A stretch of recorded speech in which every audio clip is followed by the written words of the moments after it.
O ano é 1929 e inicia-se uma grande crise, a maior crise da história econômica nos Estados Unidos.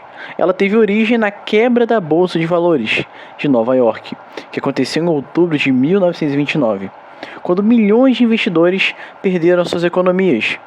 A crise resultou em uma queda drástica na produção industrial, aumentando o desemprego em todo o país e também resultou em falência de empresas e uma ampla deterioração das condições econômicas.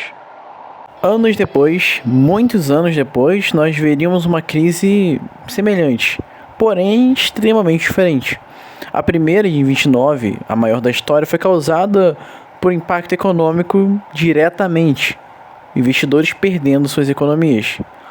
Já o de 2008, a crise financeira foi desencadeada pela crise do mercado imobiliário, com o colapso de instituições financeiras devido a grandes empréstimos hipotecários de alto risco. A queda do banco de investimentos Lehman Brothers em setembro de 2008 tornou-se um ponto crucial. Isso resultou em uma cascata de falências, resgates governamentais de instituições financeiras e uma severa contratação econômica. A crise levou a uma recessão global, com queda nos mercados financeiros, aumento também do desemprego e o impacto duradouro nas políticas econômicas, isso não só nos Estados Unidos, mas em muitos países. As medidas de estímulos foram implementadas para tentar conter os danos e, assim, tentar revitalizar as economias afetadas.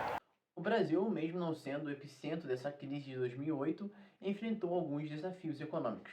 Bem, basicamente, com essa crise mundial, essa crise global, afetou as exportações. E também não é diferente com o Brasil, que é um grande dependente da exportação também. A demanda global ela acabou diminuindo devido a essa crise e afetou as exportações brasileiras. O Brasil ele é um grande exportador de matérias-primas como petróleo, como também a sua agricultura, sua forte agricultura, né, cana-de-açúcar, temos também milho, soja. Exportamos também minérios, né, como ferro. Tudo isso foi afetado nessa crise, porque a demanda global acabou diminuindo. A demanda diminuindo, isso afetou diretamente o preço desses itens em geral. Com isso, o Brasil acabou sofrendo em relação à exportação, né? Podemos citar um outro ponto negativo dessa crise no Brasil foi a desvalorização do real em relação ao dólar, né? Uma forte desvalorização da moeda brasileira em relação à moeda americana, e isso afetou as empresas que tinham dívidas em moeda estrangeira. Acabou aumentando também os custos de importação. Então já entra duas coisas, né, pessoal? A gente viu que a demanda diminuiu, então o preço já vai mudar automaticamente. E além disso, como a nossa moeda ela foi desvalorizada, o preço também ele vai ser diferente, muito diferente, né? Já é hoje, então imagine quando foi muito mais desvalorizada nas importações agora, né? Então isso afetou já duas coisas em relação a exportações e importações. Também a gente viu que afetou as empresas que tinham dívidas com a moeda, né, americana. Com essa grande desvalorização do real, muitas empresas provavelmente faliram.